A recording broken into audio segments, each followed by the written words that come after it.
जी का खालसा वाहिगुरू जी की फतेह। मैं तुहाडी होस्ट अनिल कौर ते मैं टीवी 84 दे सारे दर्शकां ते ਸਰੋਤਿਆਂ ਦਾ ਦਿਲੀ ਸਵਾਗਤ ਕਰਦੀ ਹਾਂ ਪ੍ਰੋਗਰਾਮ ਸੱਚੋ ਸੱਚ ਵਿੱਚ, ਜਿਹੜੇ ਇਸ ਪ੍ਰੋਗਰਾਮ ਨਾਲ ਦੇਸ਼ਾਂ ਵਿਦੇਸ਼ਾਂ ਤੋਂ ਜੁੜ ਚੁੱਕੇ ਨੇ। ਖਾਲਸਾ ਅਫੇਅਰ ਸੈਂਟਰ ਦੇ ਸੰਚਾਲਕ ਡਾਕਟਰ ਅਮਰਜੀਤ ਸਿੰਘ ਜੀ ਰੋਜ਼ਾਨਾ ਦੀ ਤਰ੍ਹਾਂ ਸਟੂਡੀਓ ਵਿੱਚ ਮੇਰੇ ਨਾਲ ਸ਼ਾਮਲ ਨੇ। ਆਉਣਾ ਮਿਲ ਕੇ ਅੱਜ ਦੇ ਐਮ ਇਸ਼ੂ ਉੱਪਰ ਗੱਲਬਾਤ ਕਰਦੇ ਹਾਂ। जी डॉक्टर साहब वाहिगुरू जी का खालसा वाहिगुरू जी की फतेह। जी डॉक्टर साहब जी आनू प्रोग्राम सच्चो सच विच बहुत शुक्रिया। जी डॉक्टर साहब अज 12 फरवरी 2019 पहली फगन नानकशाही संमत 550 ਦਾ ਦਿਨ ਹੈ ਤੇ ਡਾਕਟਰ ਸਾਹਿਬ ਪ੍ਰੋਗਰਾਮ ਸ਼ੁਰੂ ਕਰਨ ਤੋਂ ਪਹਿਲਾਂ ਅਸੀਂ ਪ੍ਰਦਰਸ਼ਕਾਂ ਤੇ ਸਰੋਤਿਆਂ ਨੂੰ ਹਮੇਸ਼ਾ ਤਰ੍ਹਾਂ ਦੱਸੀਏ ਵਿਊਅਰਸ, ਜੇ ਤੁਸੀਂ ਹੱਕ ਸੱਚ ਇਨਸਾਫ ਤੇ ਪੈਰਾ ਦਿੰਦਾ ਇੱਕੋ ਇੱਕ ਚੈਨਲ ਟੀਵੀ 84 ਨੂੰ ਦੇਖਣਾ ਚਾਹੁੰਦੇ ਹੋ ਤਾਂ ਤੁਸੀਂ ਦੇਖ ਸਕਦੇ ਹੋ Spectrum cable, RCN cable, Bell 5 cable in Canada, roku, Jadoo box, Shava, Facebook, TV 84 ਦੀ ਐਪ ਰਾਹੀਂ online streaming and IP box ਤੇ ਤੁਸੀਂ ਟੀਵੀ 84 ਨੂੰ ਦੇਖ ਸਕਦੇ ਹੋ। ਵਿਊਅਰਸ, ਜੇ ਤੁਸੀਂ ਟੀਵੀ 84 ਨਾਲ ਜਾਂ ਪ੍ਰੋਗਰਾਮ ਸੱਚੋ ਸੱਚ ਨਾਲ ਫੇਸਬੁੱਕ ਰਾਹੀਂ ਜੁੜੇ ਹੋ ਤਾਂ ਇਸ ਨੂੰ ਵੱਧ ਤੋਂ ਵੱਧ ਲਾਈਕ ਕਰੋ ਤੇ ਸ਼ੇਅਰ ਕਰੋ। Thank you so much. Programme ਦੀ ਸ਼ੁਰੂਆਤ ਕਰਦੇ ਹਾਂ। ਜਿਸ ਤਰ੍ਹਾਂ ਕਿ ਸਾਨੂੰ ਸਾਰਿਆਂ ਨੂੰ ਪਤਾ ਹੈ ਕਿ ਅੱਜ ਸੰਤ ਜਰਨੈਲ ਸਿੰਘ ਜੀ ਖਾਲਸਾ ਪਿੰਡਰਾਂ ਵਾਲਿਆਂ ਜੀ ਦਾ ਅੱਜ ਜਨਮ ਦਿਨ ਹੈ। ਅਸੀਂ ਸਾਰੀ ਸਿੱਖ ਕੌਮ ਨੂੰ ਉਹਨਾਂ ਦੇ ਜਨਮ ਦਿਨ ਦੀ ਲੱਖ ਲੱਖ ਮੁਬਾਰਕਬਾਦ ਦਿੰਦੇ ਹਾਂ। ਉਹਨਾਂ ਨੇ ਸਿੱਖ ਕੌਮ ਲਈ ਸ਼ਹੀਦੀ ਪਾਈ ਔਰ ਅਸੀਂ ਆਪਣੀ ਸਿੱਖ ਕੌਮ ਕੋਲੋਂ ਇਹ ਪੁੱਛਣਾ ਚਾਹੁੰਦੇ ਹਾਂ ਕਿ ਉਹ ਅੱਜ ਕਿੱਥੇ ਖੜੇ ਨੇ ਔਰ ਇਸੇ ਵਿਚਾਰ ਚਰਚਾ ਨੂੰ ਆਪਾਂ ਜਾਰੀ ਰੱਖਾਂਗੇ ਔਰ ਆਪਣੇ ਪ੍ਰੋਗਰਾਮ ਦੀ ਸ਼ੁਰੂਆਤ ਵੀ ਇਸ ਨਾਲ ਹੀ ਕਰਾਂਗੇ। ਜੀ ਡਾਕਟਰ ਸਾਹਿਬ ਤੁਹਾਡੇ ਨਾਲ ਅਸੀਂ ਸਾਂਝ ਪਾਉਂਦੇ ਹਾਂ ਕਿ ਜਿਸ ਤਰ੍ਹਾਂ ਕਿ ਅੱਜ ਸੰਤ ਜਰਨੈਲ ਸਿੰਘ ਜੀ ਖਾਲਸਾ ਪਿੰਡਰਾਂ ਵਾਲਿਆਂ ਜੀ ਦਾ ਅੱਜ ਜਨਮ ਦਿਨ ਹੈ ਔਰ ਇਸ ਦੀ ਵੀ ਅਸੀਂ ਤੁਹਾਨੂੰ ਬਹੁਤ ਬਹੁਤ ਮੁਬਾਰਕਬਾਦ ਦਿੰਦੇ ਹਾਂ ਔਰ ਇਸ ਵਿਚਾਰ ਚਰਚਾ ਨੂੰ ਜਾਰੀ ਕਰਾਂਗੇ ਔਰ ਤੁਹਾਡੇ ਵਿਚਾਰ ਸੁਣਾਂਗੇ। ਜੀ ਡਾਕਟਰ ਸਾਹਿਬ ਜੀ ਕੀ ਕਹਿਣਾ ਚਾਹੋਗੇ ਤੁਸੀਂ? ਦੇਖੋ, ਅੱਜ ਸਾਡੇ ਇੱਕ ਵੱਡੇ ਤਬਕੇ ਦਾ ਇਹ ਸੁਭਾਅ ਬਣ ਗਿਆ ਜੀ ਕਿ ਅਸੀਂ ਜਿਹੜੀ ਅਸਲੀ ਵਿਰਾਸਤ ਹੈ ਜਾਂ ਵਿਰਸਾ ਹੈ ਉਸ ਦੀ ਗੱਲ ਕਰਨ ਦੀ ਥਾਂ ਦੇ ਉੱਤੇ ਬਹੁਤ ਵਾਰ ਤਰੀਕਾਂ ਜਾਂ ਕੋਈ ਹੋਰ ਜਿਹੜਾ ਬਾਹਰੀ ਪ੍ਰਕਰਨ ਹੈ ਉਸ ਦੇ ਨਾਲ ਜਿਹੜਾ ਆਪਸ ਦੇ ਵਿੱਚ ਖੈਬੜਦੇ ਹੈ, ਬਹਿਸ ਮੁਬਾਸਾ ਹੁੰਦਾ ਹੈ ਔਰ ਜਿਹੜੀ ਅਸਲੀ ਗੱਲ ਹੈ ਉਸ ਤੋਂ ਇੱਕ ਵੱਡਾ ਤਬਕਾ ਕੰਨੀ ਕਤਰਾਉਂਦਾ। ਸੋ ਜ਼ਾਹਰ ਹੈ ਕਿ ਅੱਜ 12 ਫਰਵਰੀ ਦਾ ਦਿਨ ਹੈ ਔਰ ਬੇਸ਼ੱਕ ਜਦੋਂ ਅਸੀਂ ਗੁਰਮਤ ਵਿਚਾਰਧਾਰਾ ਨੂੰ ਦੇਖਦੇ ਹਾਂ ਔਰ ਖਾਸ ਤੌਰ ਤੇ ਜਿੰਨਾ ਕੁ ਮੈਨੂੰ ਸਮਝ ਆਇਆ ਅਸੀਂ ਜਨਮ ਦਿਨ ਗੁਰੂ ਸਾਹਿਬਾਨ ਦੇ ਜਿਸ ਨੂੰ ਅਸੀਂ ਪ੍ਰਕਾਸ਼ ਪੁਰਬ ਕਹਿੰਦੇ ਉਹਨਾਂ ਨੂੰ ਮਨਾਉਂਦੇ ਕਿਉਂਕਿ ਉਹ ਪ੍ਰਕਾਸ਼ਮਾਨ ਹੁੰਦੇ ਨੇ ਔਰ ਸਿੱਖ ਦਾ ਜੀਵਨ ਜਿਹੜਾ ਕਿ ਅਲਟੀਮੇਟਲੀ ਸ਼ਹਾਦਤ ਦੇ ਨਾਲ ਸਫਲ ਹੁੰਦਾ। ਅਸੀਂ ਆਪਣੇ ਸ਼ਹੀਦਾਂ ਨੂੰ ਜਿਨ੍ਹਾਂ ਨੇ ਆਪਣੇ ਆਪ ਨੂੰ ਗੁਰੂ ਦੇ ਚਰਨਾਂ 'ਚ ਆਪਣਾ ਆਪਾ ਕੁਰਬਾਨ ਕੀਤਾ ਉਹਨਾਂ ਦੀ ਯਾਦ ਦੇ ਵਿੱਚ ਸ਼ਹੀਦੀ ਜੋੜ ਮੇਲੇ ਔਰ ਉਹਨਾਂ ਦੀਆਂ ਸ਼ਹਾਦਤਾਂ ਨੂੰ ਅਸੀਂ ਯਾਦ ਕਰਦੇ ਹਾਂ। ਲੇਕਿਨ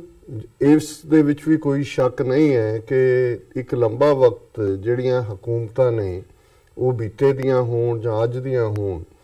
ਉਹ ਇਸ ਕਿਸਮ ਦੇ ਹਾਲਾਤ ਪੈਦਾ ਕਰ ਦਿੰਦੀਆਂ ਕਿ ਕਈ ਵਾਰ ਜਿਹੜੇ ਸਾਡੇ ਵੱਡੇ ਸ਼ਹੀਦ ਨੇ ਬੀਤੇ ਦੇ ਵੀ ਉਹਨਾਂ ਦੀ ਸ਼ਹਾਦਤ ਨੂੰ ਵੀ ਡਿਨਾਈ ਕਰਵਾਇਆ ਗਿਆ ਕੀਤਾ ਗਿਆ।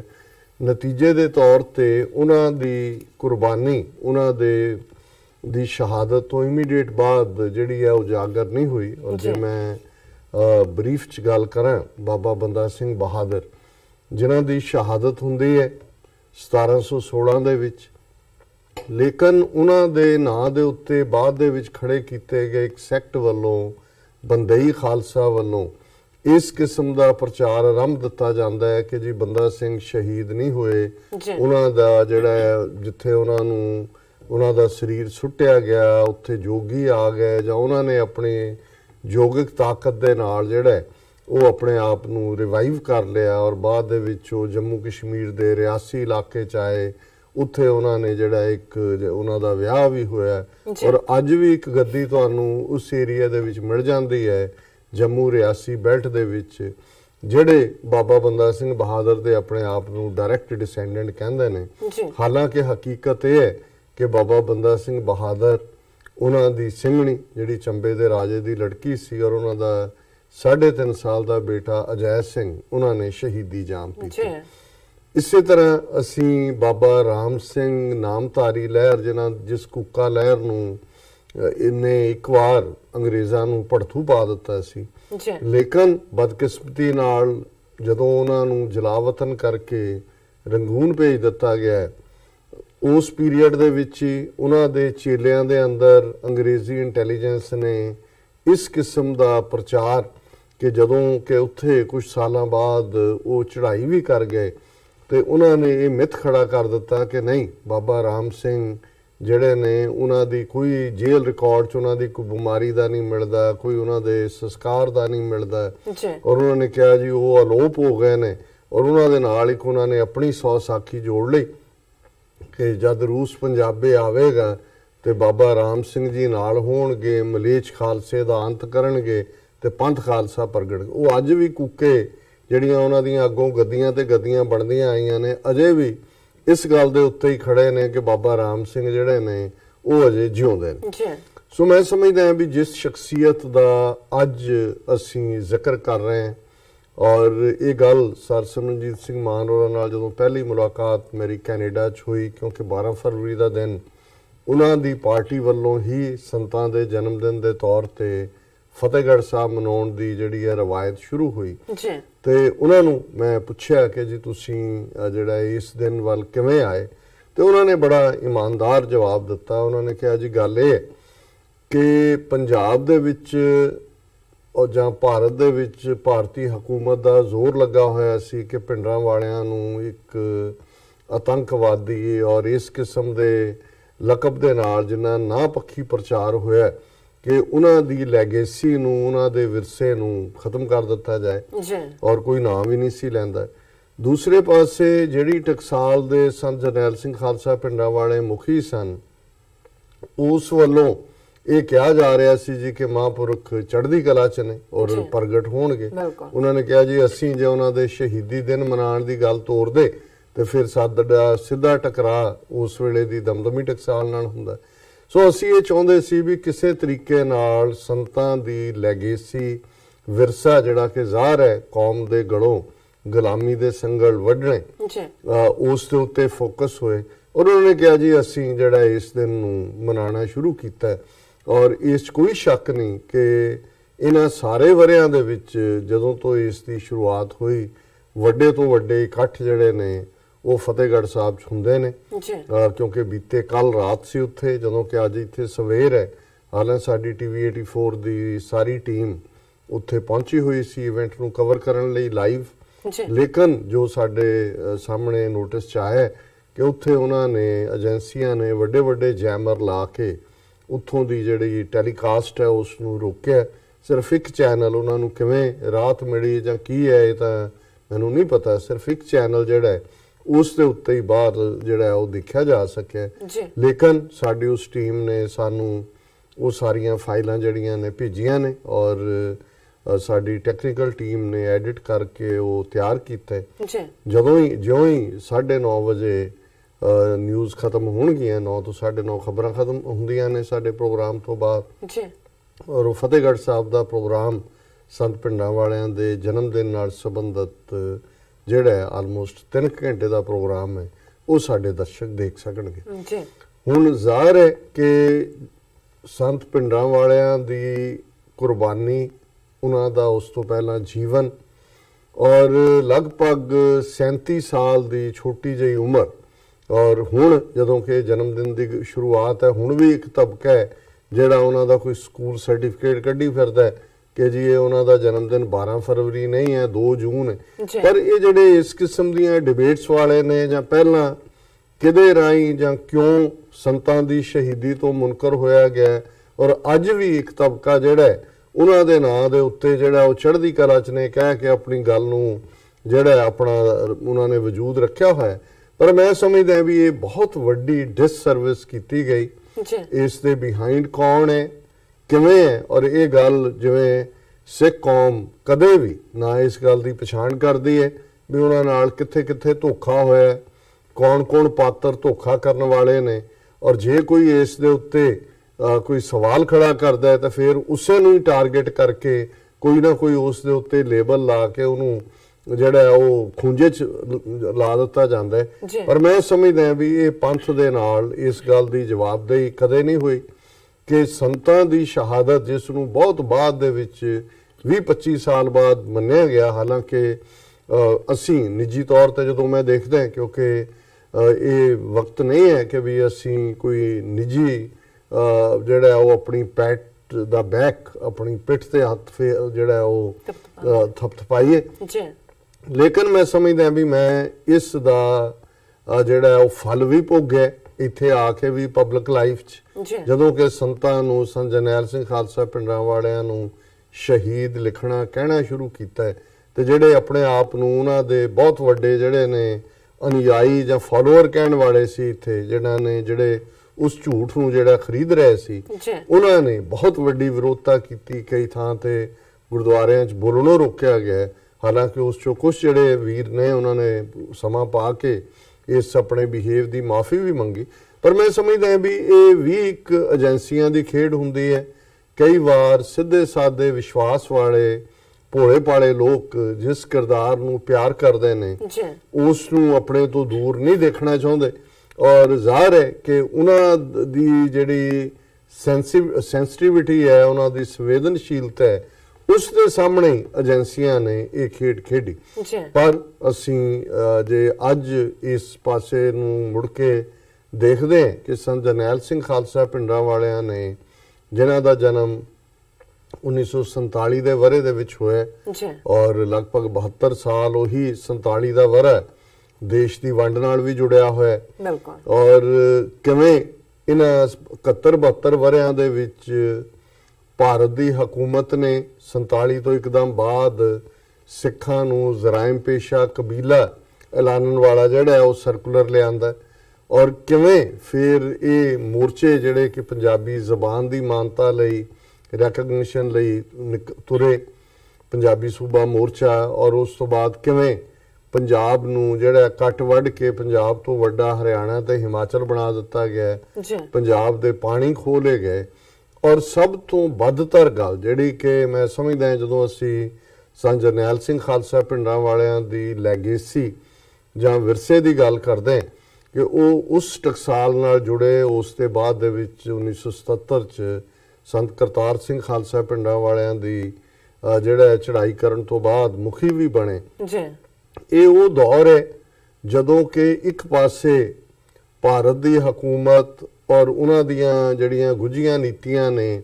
ਉਹਨਾਂ ਦੇ ਥੱਲੇ ਦੇਹਧਾਰੀ ਗੁਰੂਡਮ ਪੰਜਾਬ ਦੇ ਵਿੱਚ ਖੜਾ ਕੀਤਾ ਗਿਆ, ਉਹ ਰਾਧਾ ਸਵਾਮੀ ਹੋਣ, ਨਰਕਧਾਰੀ ਹੋਣ ਔਰ ਹੋਰ ਅੱਡ-ਅੱਡ ਤਰ੍ਹਾਂ ਦੇ ਇਸ ਕਿਸਮ ਦੇ ਫਰਾਡੀਏ। ਮਕਸਦ ਗੁਰੂ ਗ੍ਰੰਥ ਔਰ ਗੁਰੂ ਪੰਥ ਦੋਨਾਂ ਨੂੰ ਗਨ ਸ਼ਾਟ 'ਚ ਲੈਣਾ, ਗੁਰੂ ਗ੍ਰੰਥ ਸਾਹਿਬ ਦੇ ਬਰਾਬਰ ਦੇਹਧਾਰੀਆਂ ਨੂੰ ਖੜਾ ਕਰਨਾ। ਔਰ ਦਮਦਮੀ ਟਕਸਾਲ ਜਿਸ ਦੀ ਲੈਗੇਸੀ ਜਦੋਂ ਅਸੀਂ 19ਵੀਂ ਸਦੀ ਦੇ ਅਖੀਰ 'ਚ ਵੀ ਦੇਖਦੇ ਹਾਂ, ਸੰਤ ਸੁੰਦਰ ਸਿੰਘ ਭਿੰਡਰ ਕਲਾਂ ਜਿਨ੍ਹਾਂ ਤੋਂ ਇਹ ਲਫ਼ਜ਼ ਭਿੰਡਰਾਂ ਵਾਲੇ ਜਿਹੜਾ ਲਫ਼ਜ਼ ਆਇਆ ਕਿਉਂਕਿ ਉਹਨਾਂ ਦਾ ਪਿੰਡ ਭਿੰਡਰ ਕਲਾਂ ਸੀ, ਉਹਨਾਂ ਤੋਂ ਬਾਅਦ ਗਿਆਨੀ ਗੁਰਬਚਨ ਸਿੰਘ ਜੀ ਖਾਲਸਾ, ਫਿਰ ਉਹਨਾਂ ਤੋਂ ਬਾਅਦ ਸੰਤ ਕਰਤਾਰ ਸਿੰਘ ਖਾਲਸਾ ਪਿੰਡਾਂ ਵਾਲੇ, ਜਦੋਂ ਅਸੀਂ 19ਵੀਂ ਸਦੀ ਦੇ ਕੰਟੈਕਸਟ ਦੇਖਦੇ। ਸੋ ਗੁਰਮਤ ਪ੍ਰਚਾਰ ਦੇ ਦਾਇਰਾਕਾਰ ਦੇ ਵਿੱਚ ਖਾਸ ਤੌਰ ਤੇ ਪਿੰਡਾਂ ਦੇ ਵਿੱਚ ਵਿਚਰ ਕੇ ਦੂਰ ਦੁਰਾਡੇ ਜਾ ਕੇ, ਇਸ ਲਈ ਦਮਦਮੀ ਟਕਸਾਲ ਜਾਂ ਜਥਾ ਭਿੰਡਰਾਂ ਵੀ ਜਿਸ ਨੂੰ ਕਿਹਾ ਜਾਂਦਾ ਰਿਹਾ, ਇਹ ਇੱਕ ਮੂਵਿੰਗ ਯੂਨੀਵਰਸਿਟੀ ਸਿੱਖਾਂ ਦੀ ਮੰਨੀ ਜਾਂਦੀ ਸੀ, ਜਿਹੜੇ ਕਿ ਬਿਲਕੁਲ ਨਿਸ਼ਕਾਮ ਹੋ ਕੇ ਸਿੱਖੀ ਪ੍ਰਚਾਰ, ਗੁਰਮਤ ਸਿੱਖਿਆ, ਗੁਰਬਾਣੀ ਦੀ ਕਥਾ ਔਰ ਅੰਮ੍ਰਿਤ ਸੰਚਾਰ ਇਹ ਬੇਸ ਸੀ, ਆਧਾਰ ਸੀ। ਔਰ ਜਦੋਂ ਇਹ ਗੁਰੂਡਮ ਖੜਾ ਕੀਤਾ, ਜ਼ਾਹਰ ਹੈ ਸੰਤ ਕਰਤਾਰ ਸਿੰਘ ਖਾਲਸਾ ਪਿੰਡਾਂ ਵਾਲਿਆਂ ਨੇ ਹੀ ਆਪਣੇ ਜੀਵਨ ਕਾਲ ਦੇ ਵੇਲੇ ਨਰਕਧਾਰੀਆਂ ਨੂੰ, ਕਿਉਂਕਿ ਇਹ ਲਫ਼ਜ਼ ਸੰਤ ਨਿਰੰਕਾਰੀਆਂ ਲਈ ਇਸਤੇਮਾਲ ਕਰਦੇ ਸੀ, ਕਿਉਂਕਿ ਨਿਰੰਕਾਰੀ ਹੋਣ ਦਾ ਮਤਲਬ ਇੱਕ ਨਿਰੰਕਾਰ ਨਾਲ ਜੁੜਿਆ ਹੋਣਾ, ਪਰ ਇਹ ਤਾਂ ਨਰਕਗਾਮੀਆਂ ਵਾਲਾ ਹੀ ਕੰਮ ਕਰਦੇ ਸੀ, ਜਦੋਂ ਕਿ ਦੇਹਧਾਰੀ ਆਪ ਹੀ ਗੁਰੂਆਂ ਦੇ ਬਰਾਬਰ ਗੁਰਗੱਦੀ ਲਾ ਕੇ ਬਹਿਣ ਵਾਲੇ ਬਣੇ ਹੋਏ ਸੀ। ਸੋ ਸੰਤ ਕਰਤਾਰ ਸਿੰਘ ਖਾਲਸਾ ਪਿੰਡਾਂ ਵਾਲਿਆਂ ਨੇ ਸਭ ਤੋਂ ਪਹਿਲਾਂ ਇਸ ਗੁਰੂਡਮ ਨੂੰ ਚੈਲੰਜ ਕੀਤਾ, ਔਰ ਪੋਲੀਟੀਕਲੀ, ਕਿਉਂਕਿ ਦੇਖੋ ਸਿੱਖੀ ਦੀ ਲੈਗੇਸੀ ਔਰ ਜਿਸ ਵਿਰਾਸਤ ਨੂੰ ਸੰਤ ਜਰਨੈਲ ਸਿੰਘ ਖਾਲਸਾ ਪਿੰਡਾਂ ਵਾਲਿਆਂ ਨੇ ਬਤੌਰੇ ਸੰਤ ਔਰ ਸਿਪਾਹੀ, ਜਦੋਂ ਅਸੀਂ ਸਿੱਖੀ ਦੀ ਗੱਲ ਕਰਦੇ ਤੇ ਸਿੱਖ ਦੇ ਵਿੱਚ ਮੁਕੰਮਲ ਹੁੰਦਾ ਹੈ ਰਾਜ ਤੇ ਜੋਗ ਵੀ, ਮੁਕੰਮਲ ਹੁੰਦੀ ਹੈ ਭਗਤੀ ਤੇ ਸ਼ਕਤੀ ਵੀ, ਮੁਕੰਮਲ ਹੁੰਦੀ ਹੈ ਮੀਰੀ ਤੇ ਪੀਰੀ ਵੀ, ਤੇ ਮੁਕੰਮਲ ਸਿੱਖ ਹੈ ਸੰਤ ਤੇ ਸਿਪਾਹੀ। ਔਰ ਜਿਵੇਂ ਮੈਂ ਇੱਕ ਵਾਰ ਦੱਸਿਆ ਸੀ ਕਿ ਪ੍ਰੋਫੈਸਰ ਸਿੰਥੀਆ ਦੇ ਪੁੱਛਣ ਤੇ ਮੈਂ ਇਹ ਕਿਹਾ ਸੀ ਕਿ ਵੀ ਜੇ ਇੱਕ ਲਾਈਨ 'ਚ ਕਹਿਣਾ ਹੋਏ ਕਿ ਇਹ Sikh should have the wisdom of a saint and the courage of a soldier. ਸੰਤ ਸਿਪਾਹੀ ਦਾ ਕਾਨਸੈਪਟ ਇਹ ਹੈ ਕਿ ਭਾਈ ਸਿੱਖ ਨੇ, ਕਿਉਂਕਿ ਸਿੱਖ ਦਾ ਸਮੁੱਚਾ ਜੀਵਨ ਰੱਬ ਨੂੰ ਸਮਰਪਿਤ ਹੈ, ਰੱਬ ਦੀ ਯਾਦ ਦੇ ਵਿੱਚ ਪਈ ਪ੍ਰਾਪਤ ਮਾਨੁਖ ਦੇ ਹੁਰੀਆ ਗੋਬਿੰਦ ਮਿਲਣ ਕੀਏ ਤੇਰੀ ਬਰੀਆ ਅਵਰ ਕਾਜ ਤੇਰੇ ਕਿਤੈ ਨਾ ਕਾਮ ਮਿਲ ਸਾਧ ਸੰਗਤ ਭਜ ਕੇਵਲ ਨਾਮ। ਸੋ ਮੂਲ ਤੌਰ ਤੇ ਇਹ ਹੈ। ਲੇਕਿਨ ਸਿੱਖ ਭਗੌੜਾ ਨਹੀਂ ਹੈ, ਦੁਨੀਆ ਤੋਂ ਸੈਕੂਲਰ ਦੁਨੀਆ ਤੋਂ ਦੂਰ ਰਹਿਣ ਵਾਲਾ ਨਹੀਂ ਹੈ। ਉਹ ਗੁਰੂ ਸਾਹਿਬਾਨ ਨੇ ਜਿਹੜੀ ਸਾਨੂੰ ਜੀਵਨ ਜਾਚ ਦਿੱਤੀ, ਉਹ ਹੱਸੰਦਿਆਂ ਖਿਆਲੰਦਿਆਂ ਪਹਿਨੰਦਿਆਂ ਖਾਵੰਦਿਆਂ ਵਿੱਚੇ ਹੋਵੇ ਮੁਕਤ, ਸੰਸਾਰ ਦੇ ਵਿੱਚ ਰਹਿੰਦੇ। ਪਰ ਜਦੋਂ ਸੰਸਾਰ 'ਚ ਸਿੱਖ ਨੇ ਰਹਿਣੇ, ਉਹ ਸਮਾਜਿਕ ਤੌਰ ਤੇ ਜਾਗਰੂਕ ਹੈ, ਉਹ ਕਿਰਤ ਕਰਦਾ, ਉਸ ਕਿਰਤ ਚੋਂ ਵੀ ਹੱਕ ਹਲਾਲ ਦੀ ਉਹਦੀ ਕਮਾਈ ਹੈ ਔਰ ਉਸ ਨੂੰ ਵੀ ਉਹ ਲੋੜਵੰਦਾਂ ਦੇ ਨਾਲ ਵੰਡ ਕੇ ਛਕਦਾ। ਉਹ ਸਿਆਸੀ ਤੌਰ ਦੇ ਉੱਤੇ ਪੂਰੀ ਤਰ੍ਹਾਂ ਮੈਚਿਓਰ ਹੈ, ਉਸ ਨੂੰ ਨਜ਼ਰ ਆਉਂਦਾ ਹੈ। ਜੇ ਗੁਰੂ ਨਾਨਕ ਸਾਹਿਬ ਰਾਜੇ ਸ਼ੀਂ ਮੁਕੱਦਮ ਕੁੱਤੇ ਜਾਏ ਜਖਾਇਨ ਬੈਠੇ ਸੁੱਤੇ ਚਾਕਰ ਨਹਿੰਦਾ ਪਾਇਨ ਘਾਓ ਰਤ ਪਿਤ ਕੁੱਤਿਓ ਚਟ ਜਾਓ ਜਾਂ ਪਾਪ ਦੀ ਜੰਜ ਲੈ ਕਾਬਲੋਂ ਧਾਇਆ ਜੋਰੀ ਮੰਗੇ ਦਾਨ ਵੇ ਲਾ ਲੋ ਬਾਬਰ ਦੇ ਖਿਲਾਫ। ਸੋ ਜ਼ਾਹਰ ਹੈ ਕਿ ਸਿੱਖ ਲਹਿਰ ਦੀ ਸ਼ੁਰੂਆਤ, ਮੂਵਮੈਂਟ ਦੀ, ਸਿੱਖ ਜੀਵਨ ਜਾਚ ਦੀ ਮੁਕੰਮਲ ਜਿਹੜੀ ਹੈ ਜੀਵਨ ਜਾਚ ਹੈ ਸਿੱਖੀ ਜੀਵਨ। ਸੋ ਸੰਤ ਕਰਤਾਰ ਸਿੰਘ ਖਾਲਸਾ ਪਿੰਡਰਾਂ ਵਾਲਿਆਂ ਨੇ ਵੀ ਉਸ ਮੀਰੀ ਪੀਰੀ ਦੇ ਕਾਨਸੈਪਟ ਦੇ ਉੱਤੇ ਡਟ ਕੇ ਪਹਿਰਾ ਦਿੱਤਾ ਔਰ ਇਹੀ ਕਾਰਨ ਸੀ ਕਿ ਜਦੋਂ ਇੰਦਰਾ ਗਾਂਧੀ ਨੇ 1976 ਦੇ ਵਿੱਚ ਐਮਰਜੈਂਸੀ ਲਾਈ, ਸਿਵਲ ਲਿਬਰਟੀਜ਼ ਖਤਮ ਕਰ ਦਿੱਤੀਆਂ, ਕਨਸਟੀਟਿਊਸ਼ਨਲ ਪ੍ਰੋਵੀਜ਼ਨ ਜਿਹੜੇ ਸੀ ਲਿਬਰਟੀ ਦੇ ਖਤਮ ਕਰ ਦਿੱਤੇ, ਤੇ ਜਿੱਥੇ ਅੱਜ ਜਿਹੜੇ ਬੜੇ ਵੱਡੇ ਪੈਟਰੀਓਟ ਬਣੇ ਨੇ ਔਰ ਜਿਨ੍ਹਾਂ ਨੇ ਜੂਨ 84 ਦਾ ਘੱਲੂਘਾਰਾ ਵਰਤਾ ਕੇ ਸੰਤ ਪਿੰਡਰਾਂ ਵਾਲੇ ਜਨਰਲ ਸੁਬੇਗ ਸਿੰਘ, ਭਾਈ ਅਮਰੀਕ ਸਿੰਘ ਤੇ ਹਜ਼ਾਰਾਂ ਬੇਗੁਨਾਹ ਸਿੱਖਾਂ ਨੂੰ ਪੰਜਾਬ ਭਰ ਦੇ ਗੁਰਦੁਆਰਿਆਂ ਦੇ ਵਿੱਚ ਸ਼ਹੀਦ ਕੀਤਾ, ਉਦੋਂ ਇਹ ਸਾਰੇ ਦੁਬਕ ਕੇ ਬੈਠ ਗਏ। ਬਹੁਤ ਸਾਰੇ ਜਿਹੜੇ ਨੇ ਉਹਨਾਂ ਦੇ RSS ਦੇ ਮੁਖੀ ਨੇ ਮਾਫੀ ਮੰਗੀ ਇੰਦਰਾ ਗਾਂਧੀ ਤੋਂ ਔਰ ਬਹੁਤ ਸਾਰੇ ਹੋਰ ਵੀ ਮਾਫੀਆਂ ਮੰਗ ਕੇ ਨਿਕਲੇ। ਇਹ ਉਹ ਪੀਰੀਅਡ ਸੀ ਜਿੱਥੇ ਜਦੋਂ ਅਕਾਲੀ ਦਲ ਨੇ ਮੋਰਚਾ ਲਾਇਆ ਐਮਰਜੈਂਸੀ ਦੇ ਖਿਲਾਫ ਔਰ ਸੰਤ ਕਰਤਾਰ ਸਿੰਘ ਪਿੰਡਰਾਂ ਵਾਲਿਆਂ ਦੀ ਅਗਵਾਈ ਥੱਲੇ ਪੰਜਾਬ ਦੇ ਵਿੱਚ 37 ਜਲੂਸ ਕੱਢੇ ਗਏ ਜਿਹੜੇ ਕਿ ਕੌਮੀ ਆਜ਼ਾਦੀ ਦੀ ਗੱਲ ਸੀ, ਐਮਰਜੈਂਸੀ ਦੇ ਖਿਲਾਫ ਸਨ। ਇਹ ਮੈਂ ਇਸ ਲਈ ਗੱਲ ਇੱਥੋਂ ਸ਼ੁਰੂ ਕੀਤੀ ਹੈ ਕਿ ਇੱਕ ਤਬਕਾ ਵੈਸਟਰਨ ਮੀਡੀਆ ਦਾ, ਜਿਸ ਦਾ ਪ੍ਰਭਾਵ ਕੁਝ ਪਾਕਿਸਤਾਨੀ ਮੀਡੀਆ ਨੇ ਵੀ ਕਬੂਲਿਆ ਹੈ, ਕਈ ਵਾਰ ਭਾਰਤੀ ਮੀਡੀਆ, ਹਿੰਦੂ ਮੀਡੀਆ ਤਾਂ ਉਹਨੂੰ ਬਿਆਨਦਾ ਹੀ ਹੈ, ਕਈ ਸਿੱਖ ਵੀ ਜਿਹੜੇ ਨੇ ਉਹ ਇਸ ਇਤਿਹਾਸਕਾਰ ਜਾਂ ਲਿਖਾਰੀ ਇਹਦਾ ਪ੍ਰਭਾਵ ਕਬੂਲਦੇ ਨੇ, ਜਿਹੜੇ ਇਹ ਕਹਿਣ ਦਾ ਯਤਨ ਕਰਦੇ ਨੇ ਕਿ ਜੀ ਸੰਤ ਜਰਨੈਲ ਸਿੰਘ ਹੋਰਾਂ ਨੂੰ ਤਾਂ ਗਿਆਨੀ ਜ਼ੈਲ ਸਿੰਘ ਔਰ ਸੰਜੇ ਗਾਂਧੀ ਲਿਆਇਆ ਔਰ ਅਕਾਲੀਆਂ ਨੇ ਵੀ ਇਸ ਪ੍ਰਚਾਰ ਨੂੰ ਖੂਬ ਹਵਾ ਦਿੱਤੀ, ਅੰਦਰ ਖਾਤੇ ਵੀ ਬਾਹਰ ਵੀ, ਕਿ ਜੀ ਇਹ ਤਾਂ ਅਕਾਲੀ ਦਲ ਨੂੰ ਕਮਜ਼ੋਰ ਕਰਨ ਦੇ ਲਈ ਸੰਤ ਪਿੰਡਰਾਂ ਵਾਲਿਆਂ ਨੂੰ ਕਾਂਗਰਸ ਨੇ ਖੜਾ ਕੀਤਾ। ਕਈ ਅਗਲੇ ਹੱਦ ਤੱਕ ਜਾਣਗੇ ਕਿ ਜੀ ਉਹ ਕਾਂਗਰਸ ਦੇ ਜਲਸਿਆਂ ਦੇ ਵਿੱਚ ਵੀ ਜਿਹੜਾ ਸੰਬੋਧਨ ਕਰਦੇ ਰਹੇ। ਔਰ ਮੈਂ ਸਮਝਦਾ ਹਾਂ ਵੀ ਜਦੋਂ ਅਸੀਂ ਸੰਤ ਕਰਤਾਰ ਸਿੰਘ ਤੋਂ ਗੱਲ ਸ਼ੁਰੂ ਕਰਦੇ ਹਾਂ ਕਿ ਕਿਵੇਂ ਉਹਨਾਂ ਨੇ ਐਮਰਜੈਂਸੀ ਦਾ ਵਿਰੋਧ ਕੀਤਾ ਔਰ ਫਿਰ 1975 ਦੇ ਵਿੱਚ ਜਦੋਂ ਐਮਰਜੈਂਸੀ ਲੱਗਦੀ ਹੈ, ਨਵੰਬਰ ਦੇ ਮਹੀਨੇ 'ਚ ਗੁਰੂ ਤੇਗ ਬਹਾਦਰ ਸਾਹਿਬ ਦਾ 300 ਸਾਲਾ ਸ਼ਹੀਦੀ ਪੁਰਬ ਸੀ, ਜਿਸ ਨੂੰ ਗਿਆਨੀ ਜ਼ੈਲ ਸਿੰਘ ਮੁੱਖ ਮੰਤਰੀ ਸੀ ਪੰਜਾਬ 'ਚ ਔਰ ਉਹਨੇ ਦੇਖਿਆ ਕਿ ਵੀ ਇਸ ਨੂੰ ਵੱਡਾ ਜਿਹੜਾ ਹੈ ਉਹ ਕੀਤਾ ਜਾਏ। ਪੰਜਾਬ ਦੇ ਵਿੱਚ ਵੀ ਐਮਰਜੈਂਸੀ ਲੱਗੀ ਸੀ ਭਾਰਤ ਭਰ 'ਚ ਔਰ ਇੱਕ ਨਗਰ ਕੀਰਤਨ ਜਿਹੜਾ ਕਿ ਅਨੰਦਪੁਰ ਸਾਹਿਬ ਤੋਂ ਦਿੱਲੀ ਤੱਕ, ਸੀਸਗੰਜ ਤੱਕ, ਜਿਸ ਰਸਤੇ ਤੋਂ ਗੁਰੂ ਤੇਗ ਬਹਾਦਰ ਸਾਹਿਬ ਚੱਲ ਕੇ ਗਏ ਸੀ ਆਪਣੇ ਸਿੱਖਾਂ ਦੇ ਨਾਲ, ਭਾਈ ਮਤੀ ਦਾਸ, ਭਾਈ ਸਤੀ ਦਾਸ, ਭਾਈ ਦਿਆਲਾ ਜੀ ਦੇ ਨਾਲ ਗ੍ਰਿਫਤਾਰੀ ਔਰ ਸ਼ਹੀਦੀ, ਉਸ ਦੇ ਉੱਤੇ ਇੱਕ ਨਗਰ ਕੀਰਤਨ ਕੱਢਿਆ ਗਿਆ ਔਰ ਜਿੱਥੇ ਦਿੱਲੀ 'ਚ ਜਾ ਕੇ ਖਤਮ ਹੋਇਆ ਖੁੱਲ੍ਹਾ ਪੰਡਾਲ ਦੇ ਵਿੱਚ ਇਹ ਦੱਸਣ ਦੇ ਲਈ ਕਿ ਜੀ ਦੇਖੋ ਕਿਵੇਂ ਸਿੱਖ ਵੀ ਸਪੋਰਟ ਕਰਦੇ ਨੇ ਇੰਦਰਾ ਗਾਂਧੀ ਨੂੰ ਸੱਦਿਆ ਹੋਇਆ ਸੀ, ਕਿਉਂਕਿ ਦਿੱਲੀ 'ਚ ਉਹੀ ਟੋਲਾ ਜਥੇਦਾਰ ਸੰਤੋਖ ਸਿੰਘ ਔਰ ਇਹੀ ਗਿਆਨੀ ਜ਼ੈਲ ਸਿੰਘ ਦੇ ਯਾਰ ਇਹੀ ਸੀ। ਔਰ ਜਦੋਂ ਇੰਦਰਾ ਗਾਂਧੀ ਆਈ ਉਸ ਦੇ ਖਲੋਂਦਿਆਂ ਹੀ ਉਹਦੇ ਦੀਵਾਨ 'ਚ ਆਉਂਦਿਆਂ ਹੀ ਜਿਹੜੇ ਜਿਸ ਕਿਸਮ ਦੇ ਟੁੱਚੇ ਹੁੰਦੇ ਨੇ ਉਹ ਖੜੇ ਹੋ ਗਏ, ਕਿਸੇ ਦੀ ਪਿੱਠ ਹੋ ਗਈ ਉਹਦੇ ਸਵਾਗਤ ਲਈ। ਜਦੋਂ ਅਜੇ ਇੰਦਰਾ ਗਾਂਧੀ ਬੈਠੀ ਸੀ ਔਰ ਐਡਰੈਸ ਕਰਦਿਆਂ ਸੰਤ ਕਰਤਾਰ ਸਿੰਘ ਪਿੰਡਾਂ ਵਾਲਿਆਂ ਨੇ ਇੰਦਰਾ ਗਾਂਧੀ ਨੂੰ ਇਹ ਵੰਗਾਰਿਆ ਸੀ ਕਿ ਭਾਈ ਇਹ ਗੱਲ ਨਾ ਭੁੱਲੋ ਕਿ ਭਾਈ ਇਹ ਜਿਹੜਾ ਅੱਜ ਤੁਹਾਡੇ ਕੋਲ ਰਾਜ ਹੈ, ਇਹ ਗੁਰੂ ਤੇਗ ਬਹਾਦਰ ਸਾਹਿਬ ਦੀ ਸ਼ਹਾਦਤ ਔਰ ਸਿੱਖਾਂ ਦੀਆਂ ਕੁਰਬਾਨੀਆਂ ਦੀ ਬਦੌਲਤ। ਔਰ ਤੁਹਾਡਾ ਉਹਨਾਂ ਦੀ ਪੂਰੀ ਐਗਜ਼ੈਕਟ ਜਿਹੜੀ ਹੈ ਉਹਨਾਂ ਦੇ ਅਲਫਾਜ਼ ਨੇ ਕਿ ਭਾਈ ਤੁਸੀਂ ਦੇਣਾ ਨਹੀਂ ਦੇ ਸਕਦੇ ਕਦੇ ਵੀ ਇਸ ਕੁਰਬਾਨੀ ਦਾ। ਔਰ ਇਹ ਵੀ ਯਾਦ ਰੱਖੋ ਕਿ ਵੀ ਜਿਹੜੇ ਰਾਜ ਲੈ ਕੇ ਦੇ ਸਕਦੇ ਨੇ ਉਹ ਰਾਜ ਖੋ ਵੀ ਸਕਦੇ ਨੇ। ਸੋ ਜ਼ਾਹਰ ਹੈ ਕਿ ਇਹ ਜੇ ਅੱਜ ਸੰਤ ਜਰਨੈਲ ਸਿੰਘ ਹੋਰਾਂ ਨੂੰ ਜਿਹੜਾ ਕੋਈ ਕਾਂਗਰਸ ਨਾਲ ਜੋੜ ਕੇ ਜਾਂ ਏਜੰਟ ਸਾਬਤ ਕਰਨ ਦੀ ਕੋਸ਼ਿਸ਼, ਉਹਨਾਂ ਨੂੰ ਸ਼ਰਮ ਆਉਣੀ ਚਾਹੀਦੀ ਹੈ ਕਿ ਸੰਤ ਕਰਤਾਰ ਸਿੰਘ ਪਿੰਡਰਾਂ ਵਾਲਿਆਂ ਨੇ ਇਹ ਚੈਲੰਜ ਖੁੱਲ੍ਹਾ ਦਿੱਤਾ। ਉਸ ਤੋਂ ਬਾਅਦ ਕੁਝ ਸਮਾਂ ਬਾਅਦ 1977 ਦੇ ਵਿੱਚ 2 ਸਾਲ ਬਾਅਦ ਇੱਕ ਕਾਰ ਹਾਦਸੇ ਦੇ ਵਿੱਚ, ਕਾਰ ਐਕਸੀਡੈਂਟ ਦੇ ਵਿੱਚ, ਜਿਸ ਨੂੰ ਹਾਲਾਂਕਿ ਅੰਦਰੂਨੀ ਸੋਰਸ ਜਿਹੜੇ ਨੇ ਜਾਂ ਬੈਰੂਨੀ ਵੀ ਜੋ ਲਿਖਦੇ ਨੇ ਉਹ ਇੱਕ ਮਹਿਜ਼ ਹਾਦਸਾ ਕਹਿੰਦੇ ਨੇ, ਪਰ ਮੈਨੂੰ ਜਦੋਂ ਕਿ ਅਸੀਂ ਥੋੜਾ ਬਹੁਤ ਦੁਨੀਆ 'ਚ ਏਜੰਸੀਆਂ ਦਾ ਵਰਕਿੰਗ ਪੈਟਰਨ ਦੇਖਦੇ ਹਾਂ ਤੇ ਮੈਨੂੰ ਹਮੇਸ਼ਾ ਹੀ ਇਹ ਲੱਗਦਾ ਹੁੰਦਾ ਹੈ ਕਿ ਵੀ ਉਹ ਨੈਚੁਰਲ ਐਕਸੀਡੈਂਟ ਨਹੀਂ ਸੀ। ਸੰਤ ਕਰਤਾਰ ਸਿੰਘ ਹੋਰਾਂ ਨੂੰ ਵੀ, ਕਿਉਂਕਿ ਉਹਨਾਂ ਦੀ ਉਹ ਇੱਕ ਬੜੇ ਨਿਡਰ ਔਰ ਬੜੇ ਵਧੀਆ, ਜਿੱਥੇ ਸਿੱਖੀ ਦੇ ਪ੍ਰਚਾਰਕ ਸਨ ਉੱਥੇ ਪੋਲੀਟੀਕਲ ਨੁਆਂਸ ਵੀ ਸਮਝਦੇ ਸੀ ਔਰ ਇਹ ਪਹਿਲਿਆਂ ਤੋਂ ਥੋੜਾ ਹਟਵਾਂ ਲਾਈਨ ਲੈ ਕੇ ਬੋਲਡਲੀ ਵੇੜੇ ਦੀ ਹਕੂਮਤ ਨੂੰ ਚੈਲੰਜ ਕਰਨਾ। ਔਰ ਸੰਤ ਜਰਨੈਲ ਸਿੰਘ ਖਾਲਸਾ ਪਿੰਡਾਂ ਵਾਲੇ 1977 ਦੇ ਵਿੱਚ ਦਮਦਮੀ ਟਕਸਾਲ ਦੇ ਮੁਖੀ ਬਣਦੇ ਨੇ ਔਰ ਇਸੇ ਵਰੇ ਦੇ ਵਿੱਚ ਹੀ ਮੈਨੂੰ ਉਹਨਾਂ ਦੇ, ਮੈਂ ਵਿਦਿਆਰਥੀ ਸੀ ਜਲੰਧਰ ਦੇ ਵਿੱਚ ਔਰ ਜਲੰਧਰ ਇੱਕ ਵੱਡਾ Montgomery Guru Nanak college of education ਹੈ,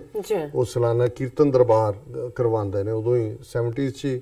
ਕੀਰਤਨ ਦਰਬਾਰਾਂ ਦਾ ਸਿਲਸਿਲਾ ਸ਼ੁਰੂ ਹੋਇਆ। ਮਾਡਲ ਟਾਊਨ ਗੁਰਦੁਆਰਾ ਸਾਹਿਬ ਦੀ ਬੈਕ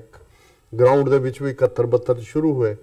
ਸੋ ਉਸ ਕੀਰਤਨ ਦਰਬਾਰ ਚੱਲ ਰਿਹਾ ਸੀ, ਉਹਦੇ 'ਚ ਮੈਂ ਵੀ ਸੰਗਤ ਦੇ ਵਿੱਚ ਹਾਜ਼ਰੀ ਭਰ ਰਿਹਾ ਸੀ ਔਰ ਇੱਕਦਮ ਸਟੇਜ ਤੋਂ ਅਨਾਉਂਸਮੈਂਟ ਹੋਈ। ਉਦੋਂ ਭਾਈ ਤਰਲੋਚਨ ਸਿੰਘ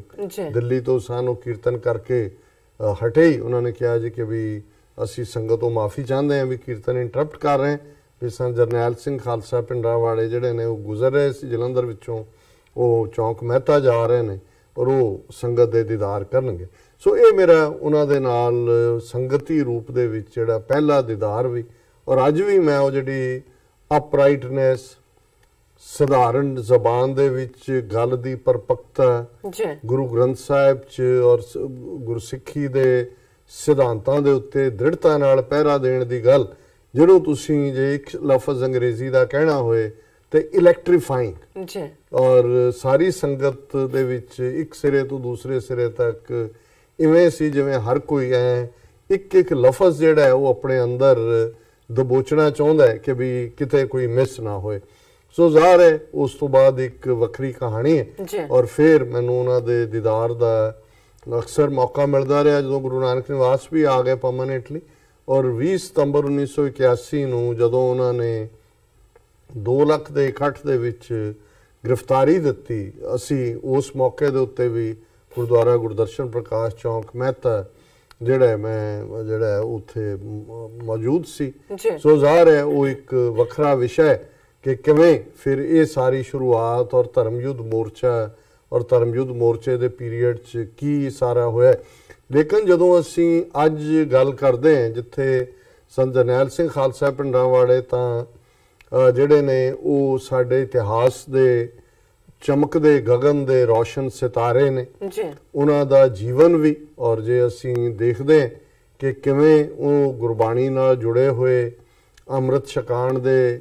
ਉਸ ਜਿਹੜਾ ਮਿਸ਼ਨ ਜਿਹੜਾ ਕਿ ਦਮਦਮੀ ਟਕਸਾਲ ਦਾ ਸੀ, ਹਜ਼ਾਰਾਂ ਪ੍ਰਾਣੀਆਂ ਨੂੰ ਗੁਰਸਿੱਖੀ ਰਸਤੇ ਤੇ ਲਿਆਂਦਾ। ਔਰ ਉਹ ਗੁਰਸਿੱਖੀ ਰਸਤਾ ਅੱਜ ਦੇਖਣ ਨੂੰ ਤਾਂ ਅਸੀਂ ਹੋਰ ਵੀ ਹੁੰਦਾ ਹੈ ਕਿ ਜੀ ਫਲਾਣੇ ਸੰਤਾਂ ਨੇ ਇੰਨਿਆਂ ਨੂੰ ਅੰਮ੍ਰਿਤ ਛਕਾਤਾ, ਫਲਾਣੇ ਬਾਬਿਆਂ ਨੇ, ਪਰ ਉਹ ਬਹੁਤ ਸਾਰੇ ਜਿਹੜੇ ਨੇ ਚਿੱਟ ਕਪੜੀਏ ਜਿਹੜੇ ਨੇ ਉੱਤੋਂ ਦੀ ਭਾਵੇਂ ਕਿਰਪਾਨਾਂ ਵੀ ਪਾਈਆਂ ਹੋਣਗੀਆਂ ਪਰ ਉਹ ਅਗਲੀ ਸੀਟ ਹੀ ਉਹਨਾਂ ਨੂੰ ਦਿੱਤੀ ਹੋਈ ਹੈ ਵੀ ਅੱਗੇ ਤੁਹਾਡੀ ਸਵਰਗ ਦੇ ਵਿੱਚ ਸੀਟ ਰਿਜ਼ਰਵ ਹੈ ਜੀ, ਅਸੀਂ ਤਾਂ ਨਾਮ ਬਾਣੀ ਜਪਦੇ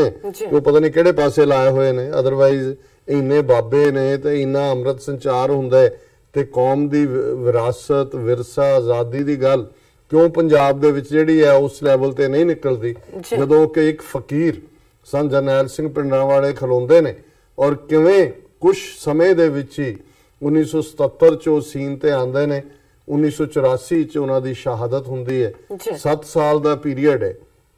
ਔਰ ਕਿਵੇਂ, ਔਰ ਜਦੋਂ ਉਹਨਾਂ ਤੇ ਚਾਰਜ ਹੁੰਦਾ ਸੀ ਕਿ ਜੀ ਇਹ ਅੱਤਵਾਦ ਨੂੰ ਦਿੰਦੇ ਨੇ ਵਢਾਵਾ, ਇਹ ਬੰਬ ਬਣਾਉਂਦੇ ਨੇ ਦੂਜੇ, ਉਹ ਕਹਿੰਦੇ ਨੇ ਜੀ ਹਾਂ ਮੈਂ ਬੰਬ ਬਣਾਉਂਦਾ, ਪਰ ਹਰ ਅੰਮ੍ਰਿਤਧਾਰੀ ਜਿਹੜਾ ਹੈ ਸਿੱਖ ਜਾਂ ਸਿੰਘਣੀ ਉਹ ਚਲਦਾ ਫਿਰਦਾ ਬੰਬ ਹੈ। ਮੈਂ ਅੰਮ੍ਰਿਤਧਾਰੀ, ਮੈਂ ਨਸ਼ੇ ਛਡਾਉਂਦਾ ਹੈ, ਮੈਂ ਗੁਰਸਿੱਖੀ ਨਾਲ ਜੋੜਦਾ, ਅੰਮ੍ਰਿਤ ਛਕਾਉਂਦਾ। ਸੋ ਜ਼ਾਹਰ ਹੈ ਕਿ ਇਹ ਜਿਹੜਾ ਗੁਰਸਿੱਖੀ ਵੱਲ ਮੁੜਨਾ ਹੈ, ਇਹ ਜਿਹੜੀਆਂ ਭਾਰਤੀ ਏਜੰਸੀਆਂ ਦੀਆਂ ਨੀਤੀਆਂ ਸੀ, ਜਿੱਥੇ ਉਹਨਾਂ ਨੇ ਨਰਕਧਾਰੀ ਗੁਰੂਡਮ ਨੂੰ ਚੈਲੰਜ ਕੀਤਾ 13 ਅਪ੍ਰੈਲ 1978, ਉਹ ਫਾਈਨਲ ਵਾਟਰਸ਼ੈਡ ਬਣਿਆ ਰਿਸ਼ਤਿਆਂ ਦੇ ਵਿੱਚ, ਜਿੱਥੇ ਕਿ ਨਰਕਧਾਰੀਆਂ ਨੇ 13 ਸਿੰਘਾਂ ਨੂੰ ਸ਼ਹੀਦ ਕੀਤਾ, ਜਿਨ੍ਹਾਂ ਸ਼ਹੀਦ ਭਾਈ ਫੌਜਾ ਸਿੰਘ ਔਰ ਉਹਨਾਂ ਦੇ ਸਾਥੀ ਦਮਦਮੀ ਟਕਸਾਲ ਦੇ ਸਿੰਘ।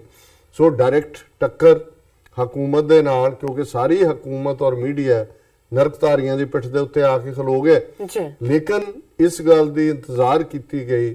ਕਿ ਅਦਾਲਤਾਂ ਦੇ ਵਿੱਚੋਂ ਜਸਟਿਸ ਨਿਕਲੇ, ਪਰ ਅਦਾਲਤਾਂ ਚੋਂ ਕੀ ਨਿਕਲਣਾ ਸੀ? ਉਹਨਾਂ ਨੇ ਤਾਂ ਜਿਹੜਾ ਉਹਨਾਂ ਨੂੰ ਸਾਰਿਆਂ ਨੂੰ ਬਰੀ ਕਰ ਦਿੱਤਾ ਔਰ ਆਦਰ ਸਿੱਖਾਂ ਦੇ ਖਿਲਾਫ ਸਟ੍ਰਿਕਚਰ ਦਿੱਤੇ। ਔਰ ਇਹੀ ਪੀਰੀਅਡ ਸੀ ਜਦੋਂ ਸੰਤਾਂ ਨੇ ਐਲਾਨ ਕੀਤਾ ਕਿ ਭਾਈ ਹੁਣ ਜਿਹੜੇ ਗੁਰੂ ਗ੍ਰੰਥ ਸਾਹਿਬ ਦੇ ਦੋਖੀ ਨੇ, ਜਿਨ੍ਹਾਂ ਨੇ ਚੰਦੋ ਕਲਾਂ 'ਚ ਗੁਰੂ ਗ੍ਰੰਥ ਸਾਹਿਬ ਦੀਆਂ ਸੈਂਚੀਆਂ ਬੇਅਦਬ ਕੀਤੀਆਂ, ਸ੍ਰੀ ਅੰਮ੍ਰਿਤਸਰ ਜੀ ਦੇ ਵਿੱਚ ਸਿੰਘਾਂ ਨੂੰ ਸ਼ਹੀਦ ਕੀਤਾ, ਔਰ ਕੱਲਾ ਨਰਕਧਾਰੀਆਂ ਦੇ ਹੱਥੋਂ ਅੰਮ੍ਰਿਤਸਰ 'ਚ ਨਹੀਂ, ਦਿੱਲੀ ਦੇ ਵਿੱਚ, ਕਾਨਪੁਰ ਦੇ ਵਿੱਚ ਵੀ। ਸੋ ਇਹ ਸਾਰਿਆਂ ਨੂੰ ਫਿਰ ਸਜ਼ਾਵਾਂ ਦੇਣ ਦੀ ਜਿਹੜੀ ਖਾਲਸਾਈ ਰਵਾਇਤ ਹੈ, ਉਸ ਦੇ ਉੱਤੇ ਸੰਤਾਂ ਨੇ ਪਹਿਰਾ ਦਿੰਦੇ। ਫਿਰ ਜਿਹੜਾ ਮਾਹੌਲ ਪੰਜਾਬ ਦੇ ਵਿੱਚ ਇਹ ਸਾਰੇ ਜਿਹੜੇ ਏਜੰਸੀਆਂ ਔਰ ਦੂਸਰਿਆਂ ਦਾ ਏਜੰਡਾ ਸੀ, ਉਹ ਬੈਕ ਬਰਨਰ ਤੇ ਤਾਂ ਜਾਣਾ ਹੀ ਸੀ, ਕਿਉਂਕਿ ਪੰਜਾਬ ਦੇ ਵਿੱਚ ਇੱਕ ਜਾਗਰਤੀ, ਇੱਕ ਅਵੇਅਰਨੈਸ, ਇੱਕ ਉਸ ਲੈਵਲ ਦੀ ਗੱਲ ਜਿੱਥੇ ਸੰਤਾਂ ਦੀ ਜਿਹੜੀ ਸ਼ੇਰ ਪਬਕਾਰ ਸੀ, ਜਿਸ 'ਚ ਉਹਨਾਂ ਨੇ ਬੜੇ ਸਧਾਰਨ ਲਫ਼ਜ਼ਾਂ ਦੇ ਵਿੱਚ ਜਿਹੜੇ ਆਮ ਲੋਕਾਂ ਦੇ ਸਮਝ ਆਉਣ ਵਾਲੇ ਸਨ, ਜਿਹਦੇ 'ਚ ਉਹਨਾਂ ਨੇ ਕਹਿਣਾ ਕਿ ਭਾਈ ਸ਼ਹੀਦਾਂ ਦਾ ਖੂਨ ਪੀ ਕੇ, ਨਰਕਧਾਰੀਆਂ ਨੂੰ ਬਾਪੂ ਕਹਿ ਕੇ, ਕੇਸਰੀ ਨਿਸ਼ਾਨ ਦੀ ਦੁਰਵਰਤੋਂ ਕਰਕੇ ਜੋ ਆਪਣੀ ਕੁਰਸੀ ਕਾਇਮ ਰੱਖਣਾ ਚਾਹੁੰਦਾ ਖਾਲਸਾ ਜੀ, ਉਸ ਨੂੰ ਤੁਸੀਂ ਪਛਾਣਨਾ। ਸੋ ਜ਼ਾਹਰ ਹੈ ਕਿ ਸ਼ਹੀਦਾਂ ਦਾ ਖੂਨ ਪੀਣ ਵਾਲੇ ਕੌਣ? ਉਹੀ ਅਕਾਲੀ। ਅੱਜ ਵੀ ਜਿਹੜੀ ਇਹ ਲੈਗੇਸੀ ਬਾਦਲ ਐਂਡ ਕੰਪਨੀ ਦੀ, ਜੋ ਰੋਲ ਇਹਨਾਂ ਨੇ ਜੂਨ 84 ਦੇ ਘੱਲੂਘਾਰੇ 'ਚ ਪਲੇ ਕੀਤਾ ਹੈ, ਅੱਜ ਵੀ ਉਹੀ ਨੀਤੀਆਂ RSS ਦੀ ਐਕਸਟੈਂਸ਼ਨ ਬਣੇ ਹੋਏ ਨੇ। ਔਰ ਕਿਵੇਂ ਉਸ ਸਾਰੇ ਦੌਰ 'ਚ ਜਿਹੜੀ ਸੰਤਾਂ ਦੀ ਸ਼ੇਰ ਪਬਕਾਰ ਸੀ, ਜਿਹਨੇ ਪੰਜਾਬ ਦੀ ਜਵਾਨੀ ਨੂੰ ਟੁੰਬਿਆ, ਜਦੋਂ ਬੁਲੰਦ ਸੁਰ ਵਿੱਚ ਕਹਿੰਦੇ ਸਨ, ਇਹ ਸਾਡੀਆਂ ਮੰਗਾਂ ਨਹੀਂ, ਹੱਕ ਨੇ, ਮੰਗਾਂ ਮੰਗੀਆਂ ਜਾਂਦੀਆਂ ਨੇ, ਹੱਕ ਲੈ ਜਾਂਦੇ ਨੇ। ਔਰ ਫਿਰ ਕਿੱਡਾ ਵੱਡਾ ਕੇਸਰੀ ਕਾਫਲਾ। ਔਰ ਇਸ 'ਚ ਕੋਈ ਸ਼ੱਕ ਨਹੀਂ ਹੈ ਕਿ ਧਰਮ ਯੁੱਧ ਮੋਰਚਾ, ਜਿਸ 'ਚ 2 ਲੱਖ ਤੋਂ ਜ਼ਿਆਦਾ ਸਿੰਘਾਂ ਸਿੰਘਣੀਆਂ ਨੇ ਗ੍ਰਿਫਤਾਰੀਆਂ ਦਿੱਤੀਆਂ, ਉਸ ਦਾ ਆਧਾਰ ਆਨੰਦਪੁਰ ਦਾ ਮਤਾ ਸੀ। ਔਰ ਸੰਤਾਂ ਦਾ ਇਹ ਕਹਿਣਾ ਸੀ ਕਿ ਭਾਈ ਅਸੀਂ ਆਨੰਦਪੁਰ ਦੇ ਮਤੇ ਦੀ ਪ੍ਰਾਪਤੀ ਦੀ ਅਰਦਾਸ ਕੀਤੀ ਹੋਈ ਹੈ, ਪਰ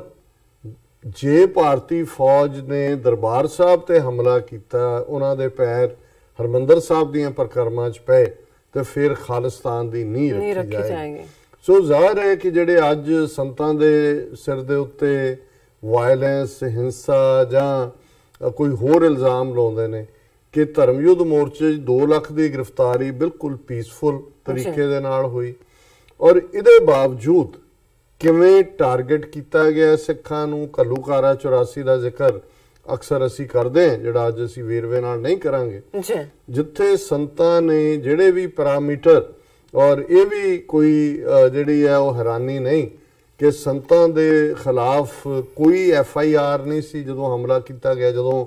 ਗ੍ਰਿਫਤਾਰੀ 20 ਸਤੰਬਰ ਨੂੰ ਹੁੰਦੀ ਹੈ, ਲਾਲਾ ਜਗਤ ਨਾਰਾਇਣ ਜਿਹੜਾ ਇੱਕ ਬੜਾ ਫਿਰਕੂ ਜ਼ਹਿਰ ਘੋਲਣ ਵਾਲਾ ਪੱਤਰਕਾਰ ਸੀ,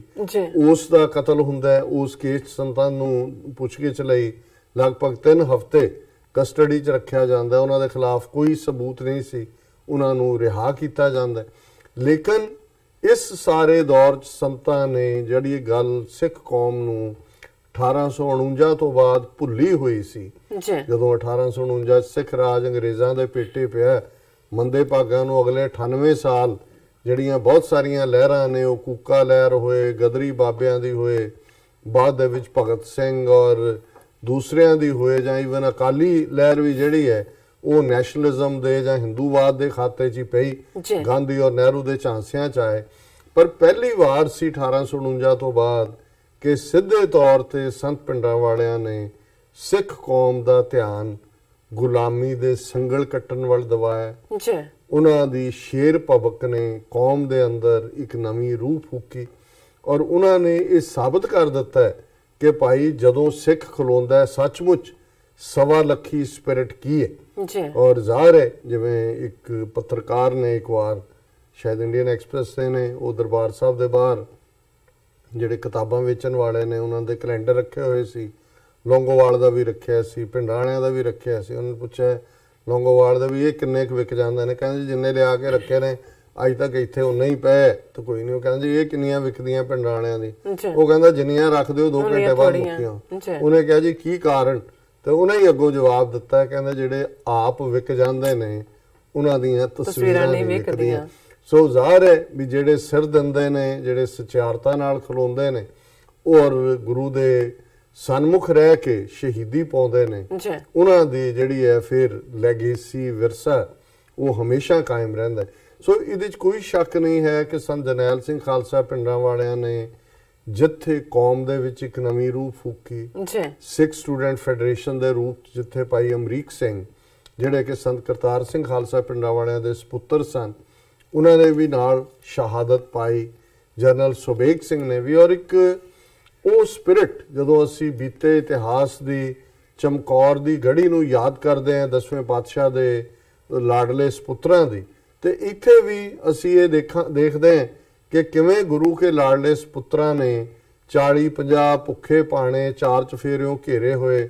ਸਿੰਘਾਂ ਨੇ, ਬਿਜਲੀ ਨਹੀਂ ਹੈ, ਪਾਣੀ ਨਹੀਂ ਹੈ, 4 ਚਫੇਰਾ 2 ਲੱਖ ਤੋਂ ਜ਼ਿਆਦਾ ਫੌਜ ਪੰਜਾਬ ਭਰ 'ਚ ਹੈ, ਪੰਜਾਬ ਨੂੰ ਬਾਕੀ ਦੁਨੀਆ ਨਾਲੋਂ ਕੱਟ ਦਿੱਤਾ ਜਾਂਦਾ ਹੈ, ਟੈਂਕ, ਤੋਪਾਂ, 에ਅਰਫੋਰਸ, ਨੇਵਲ ਡਾਈਵਰਸ,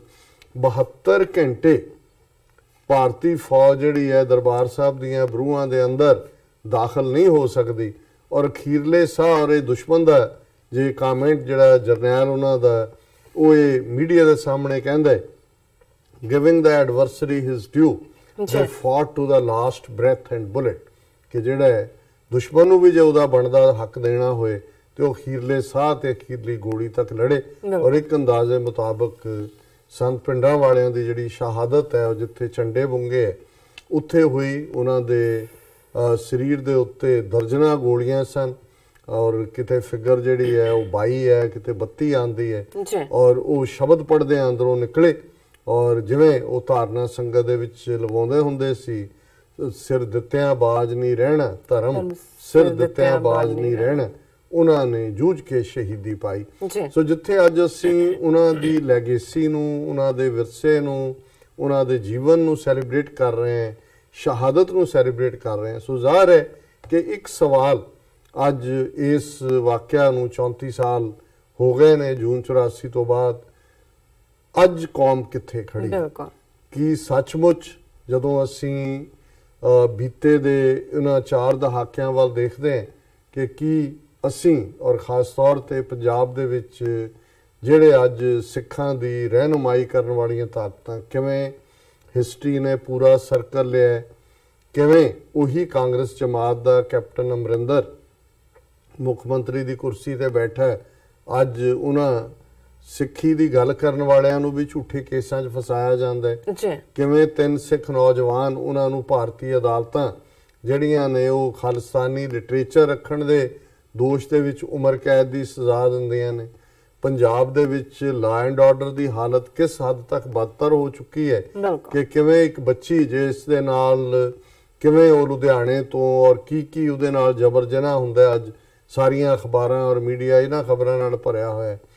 ਕਿਵੇਂ ਇਸ ਸਾਰੇ ਪੀਰੀਅਡ 'ਚ ਹਜ਼ਾਰਾਂ ਸਿੱਖ ਕਿਸਾਨਾਂ ਨੇ ਆਤਮਘਾਤ ਕੀਤੇ, ਕਿਵੇਂ ਪੰਜਾਬ ਜਿਹੜਾ ਉਹ ਡਰੱਗਸ ਦੇ ਹਵਾਲੇ ਔਰ ਸਿੱਖਾਂ ਦੀ ਗੈਰਤ ਅਣਖ ਨੂੰ ਵੰਗਾਰਨ ਵਾਲੇ ਜਿਹੜੇ ਨੇ ਉਹ ਅੱਜ ਕਿਸ ਹੱਦ ਤੱਕ ਜਾ ਕੇ ਆਰਐਸਐਸ